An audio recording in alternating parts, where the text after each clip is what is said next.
Greetings YouTube, Captain Machine back for another video, and again we're on to the RPGaDay month, day 2, and the prompt is prompt in speech marks or quotation marks. Oh, one second, we just found something rather interesting. I think you might like this. So we're in the woods and there's some buildings here and there, mostly the railways, but look at that graffiti. Isn't that inspired? This is where I live. This is the kind of thing I find on a regular basis. I told you the woods are full of magic. You don't listen to me, but they are there. Yeah, so I did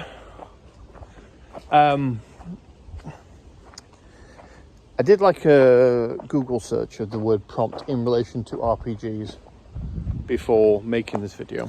This way, baby, can't go that way. Gonna go past the burning eye of Sauron.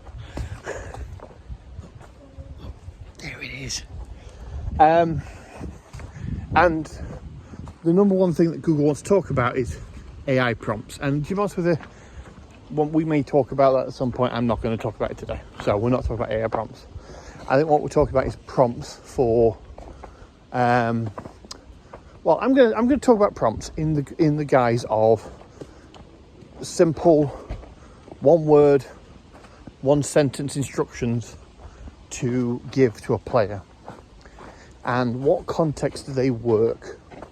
Right, okay, so in my opinion, the best use of prompts is for short or one-off games whereby being using pre-generated characters, because at that point as a GM you can basically craft a little inter-party network, maybe not a love triangle or whatever, but like a form of like alliances or factions or the like, and you can put like 2 or 3 or so prompts on the back of a player's character sheet to give them some idea what to do with the character. Because at the end of the day, if I hand you an investigator for Call of Cthulhu, for example, let's say they're a private detective. Cliche, I know, but we'll go with it. And it's just got a bunch of stats on it.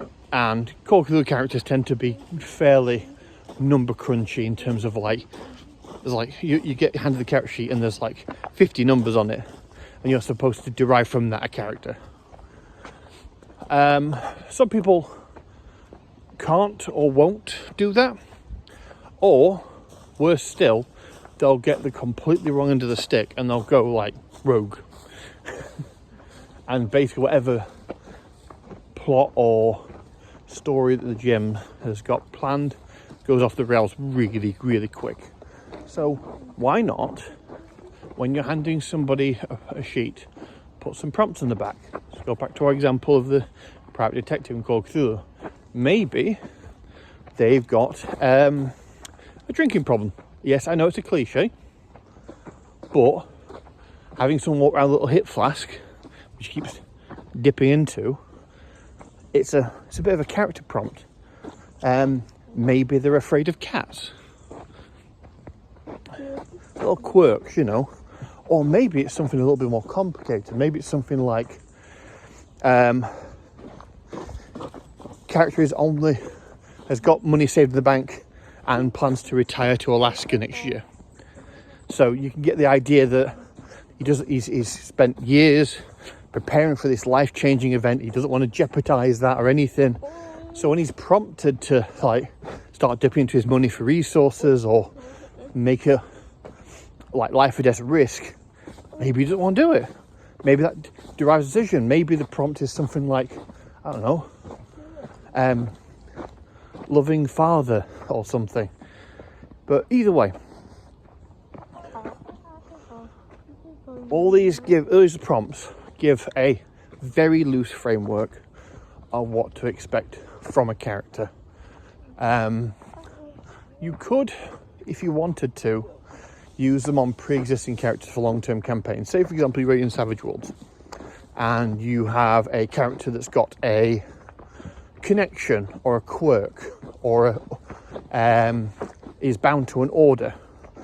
The GM because obviously they're in charge of the world, they can interpret various things for you. Say, for example, I don't know, you're playing this generic fantasy character and you've got a hindrance that you are part of the order of, I don't know, the Silver Knights.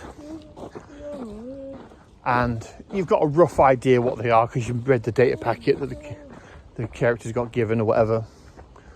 Maybe the GM's got some more in-depth ideas about what that means. Maybe he can give you a one-sentence prompt of what people expect of the Silver Knights and what your instructor told you the Silver Knights actually were. So you can play up to this stereotype, or maybe the instructions you've been given are counter to the stereotype. So you know what people around you think, and you also know what actually told. So either way. Right, on to day 3. Bye guys.